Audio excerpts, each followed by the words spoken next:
Deuxièmement, c'est pour les deux journalistes Jean et Pierre. Là, nous avons supposé qu'ils prestent pour un journal également. Ces deux guys ont sorti un article sur les commentaires qui ont motivé la décision de fermeture. Et si ils ont été mis en cause, si l'article a été mis en cause, ça veut dire que le journal pour lequel ils prestent risque les mêmes impacts potentiels, à savoir la perturbation des opérations, pertes financières, atteinte à la réputation. Et ici, pour ce...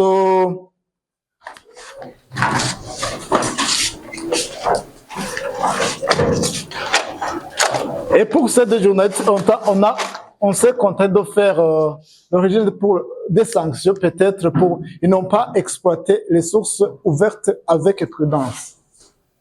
Les ressources ouvertes avec prudence, notamment sur l'identification de modèles et tendances.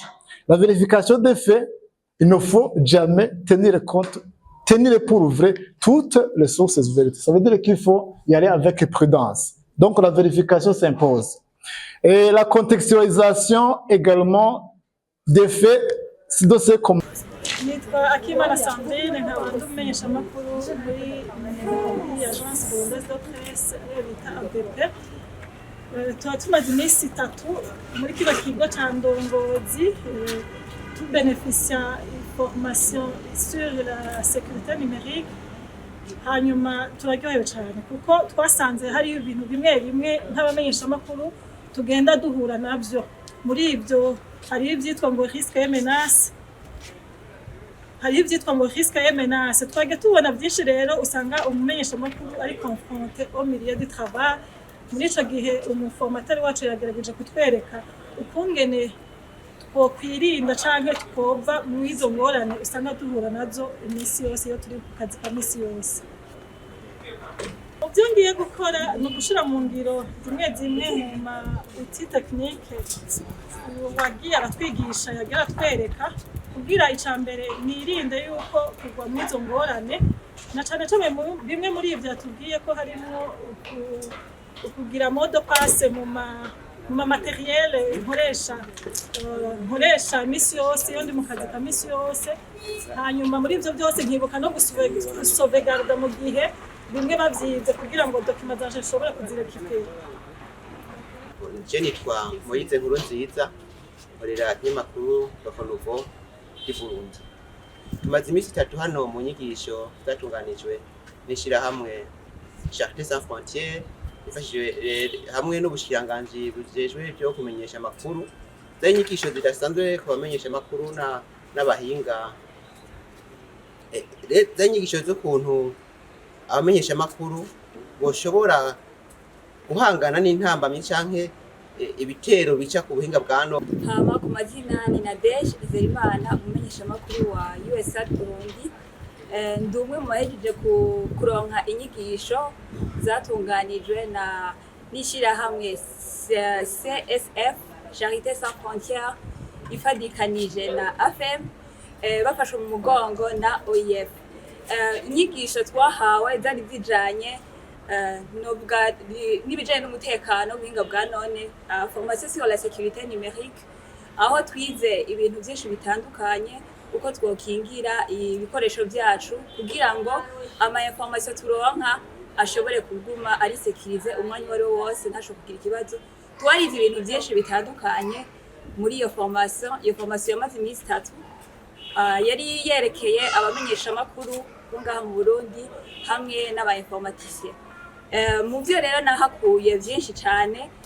Icyo ngiye gukora ngiye kubisangiza abandi bwa mbere na mbere, hama nanje ndabikoreshe mu bikoresho by'iwanje mu bintu byose kugira ngo bizoshobore kumfasha.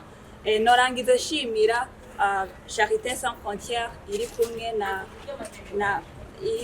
Charité Sans Frontières iri kumwe na AFM bafashe umugongo na OIF. Murakoze. Allez-y. Je nitwa Chichayo Beatrice, sanzwe ndi mu coordinatrice mu shirahamwe ryitwa Charité Sans Frontières. Tukaba tumaze hafi indwi zibiri turiko turatunganya igikorwa cyo kwigisha abamenyeshamakuru impunzi z'abakongomani bari ngaha mu Burundi hamwe n'abainformaticiens. Ibikorwa twabitunganije mu ntumbero yo kwishyira hamwe n'ishyirahamwe ryitwa AFEM ryo muri République démocratique ya Congo kugira ngo dutegure uruganda rwo kwigisha izo mpunzi zo muri Congo zoba ziva mu Burundi mu ntumbero yo kurwanya ibihuha bivugwa hirya no hino, cyane cyane iyo abantu bari impunzi barakunda kwivuriza ibintu byinshi bakabaca inkutu, bigatuma wa mutima wo kuvuga ngo basubire mu gihugu iwabo bibanira kubera baguma bumva amakuru atari. Kandi uru ruganda twarufatanyije hamwe n'ishyirahamwe rya AFEM muri Congo. Izi nyigisho zikaba nazo nyine zaratunganijwe muri République démocratique ya Congo mu mpunzi z'abarundi ziri hariya muri Congo, kuko twabonye kenshi iyo uri mu gihugu kitari iwawe birakugora kugira ngo ufate intumbero yo kuvuga ati je ngo mba nawe iwacu ari amahoro, kubera kuguma wumva amajambo menshi inkuru zitari zo.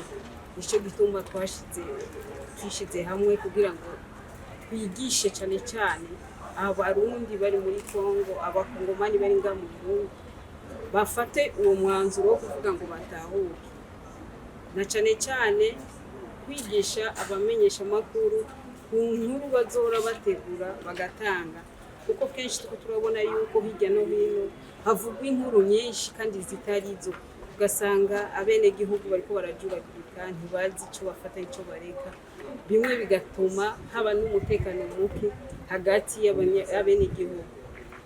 Cyane cyane bikunda gukora ko ku bakiri bato abo twita abajene, ugasanga kenshi na kenshi habaye ibibazo nibo biriko birahitana, nibo baje imbere kuko barakunda kumviriza byinshi.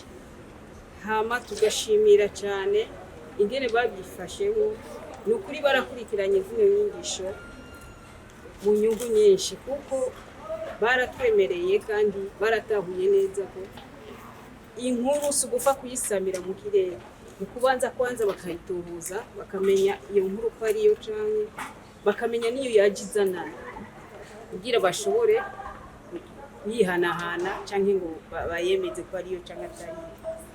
Natwe bwe batunganije kino gikorwa dusa nk'abahungukiye byinshi, kuko muri rusange abantu benshi bazi yuko inkuru ivuzwe mu iradiyo bariyo, ubwabo mu nyigisho twagiye turiko turakurikirana dutanga twese twaboneye hamwe yuko ntawe inkuru ije ikavugwa mu iradiyo si ugupfa kuyemera, tubanza kwanza tukamenya iyo nkuru yazananywe he, yavugiwe he, yavugiwe n'abandi, eske niyo canke nitwayitransfera tukayihanahana mu mubano wacu twese biza kugenda gute, iraza kutugirira akamaro canke iraza kutujyanisha. Ni muri izo ntumbero zose twagiye turatunganya bino bikorwa, kandi turashimiye cyane ababikurikiranye. Twizeye yuko bagiye kutubera abambasaderi mu gihugu, mbere no mu gihugu kibanyi cya Congo, bagiye gukurikirana neza ibyo bigishije kugira ngo barembeshe amahoro mu mitima y'abantu, kuko abantu basa nk'abarushe mu kumva ibintu biriya, na cyane cyane muri ibi bihe bigoye turiko turegereza amatora. Hazi inkuru nyinshi tutazi iyo ziriko zirava, mugabo kuri zino nyigisho zatunganijwe na AFEM iri kumwe na association Charité Sans Frontières dufatanye mu mugongo na OIF, turabona yuko iki gikorwa kigiye gutanga ingufu nyinshi zo kubuza ibihuha n'amakuru atariyo mu bene gihugu. Journaliste à la radio-télévision Réma. Ok, nous venons de bénéficier, si je peux dire, d'un atelier, d'un séminaire de 3 jours qui est organisé par l'association, l'organe Charité Sans Frontières. Il s'agissait d'apprendre sur la sécurité numérique qui est venu pour on s'approche à la période où les journalistes journalistes doivent être sur leur garde, notamment sur les dangers qui le guettent. Parce que par sécurité numérique, on a appris beaucoup de choses. C'est notamment il y a des cybercriminalités où un journaliste, à travers son matériel, peut se retrouver coincé ou bien bloqué, ou tout ce qu'il contenait comme contenu de reportage, des adresses, tout le contenu, donc des nouvelles, des adresses, des hautes personnalités ou quelque chose qu'il a recueilli.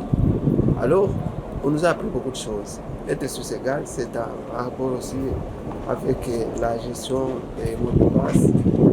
Qu'est-ce que le journaliste doit faire aussitôt après avoir été en contact avec une personnalité ou en étant en possession de quelques nouvelles, peut-être sensibles. Et alors, nous avons, au terme de cette formation, en tout cas, on est sur nos gardes. Nous savons maintenant, comment est-ce que nous allons prendre, comment est-ce que nous allons nous protéger. Ce n'est pas nous protéger seulement, mais c'est protéger aussi nos médiums, notre métier aussi. Pour moi, je peux dire que c'était une formation bien bénéfique. Qu'est-ce que vous allez faire après avoir suivi cette formation? Oui, il y aura sûrement beaucoup de changements. Par exemple, on nous a appris qu'à travers le matériel que nous portons, caméra, laptop, on doit être sécurisé et les sécuriser aussi. Je parlais des changements ou la sécurisation, la gestion des mots de passe, la gestion de ce que les contenus que nous avons recueillis, mais aussi savoir à qui parler. Par exemple, si on tombe sur quelques ou adresses mail ou des messages, des correspondances par mail, d'où on ne connaît pas l'origine, par exemple, on ne doit pas répondre directement.